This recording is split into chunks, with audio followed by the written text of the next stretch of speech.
So ayan guys, nakita nyo kinakalawang yung sensor ng ating sensor ng Odo, no? Ayan, tapos itong ating disc, no? Ayan, nakita nyo, pud-pud na. So i-upgrade natin, no? Meron tayo dito. Ayan. So guys, ngayong araw guys, magpapalit tayo ng disc brake ng ating Aerox. Yung natin, yung disc. Ayan, ito yung ipapalit natin. Ayan, 260 mm. May kulay siya, ano, silver, blue, black, no? Meron dyan yung purong silver, meron naman na red, no? And guys, ano siya, may kasama ng bracket. Tapos yung bracket niya guys, may dalawa ng tornilyo, no, nakasama. And bolts. Ayan, 260 mm this, ano, ayan yung this. Ano siya guys, ayan, disc brake. Ayan, upgrade tayo. Tapos ano din, kasabay na natin yung dito, sensor disc ng odometer. Ayan, speedometer.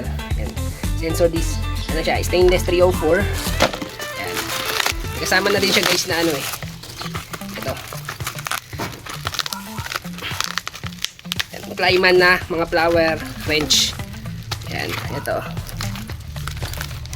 3 cup lang, no. Ito, disc brake. Ayan, disc sensor.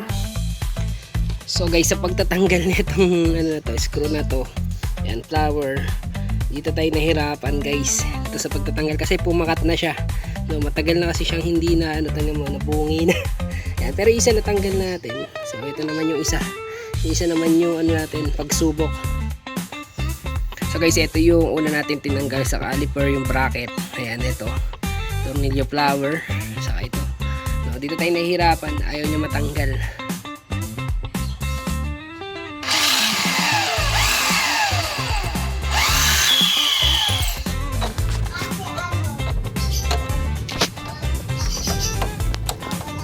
Awari, hinanawa na, nakuha na natin. Bago pa naman pala. Tanggal din, 2 taon nakalagay. Na-stock na 1 taon yung motor eh. Butas din pala yung nabutas din.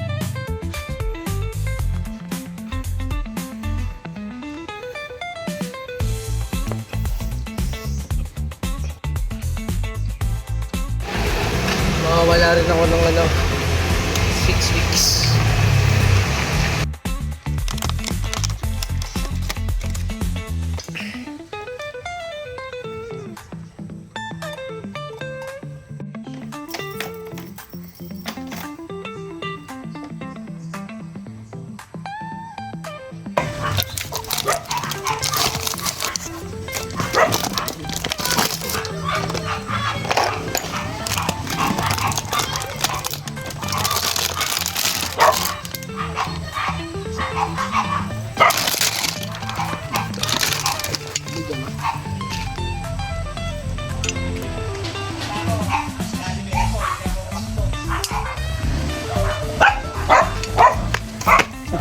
Alam mo ka na. Ano? Patay ko na?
So guys, ayan.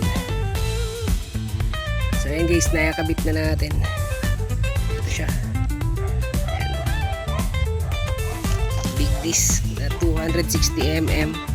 So guys, ito yung pinagpalitan natin na disc. Ayan, tapos ito rin yung sa sensor. Ayan, yung disc ng sensor, puro kalawang na. Ito yung pinalit natin. Stainless 304, tapos disc na 260mm na may bracket. Ayan, tapos nag-install na rin tayo dito ng 2 bolts. Tapos ito yung caliper, stock pa rin siya. Pero soon mapapalitan yan, no? Tapos nagpalitan rin tayo ng preno. So ayan guys, naging big disc na. Ito yung pinagpalitan na stock. Ayan, tapos ito yung kapalit. Carwash na natin. Napableed na rin natin to, yung caliper. Ayan, sa preno, no?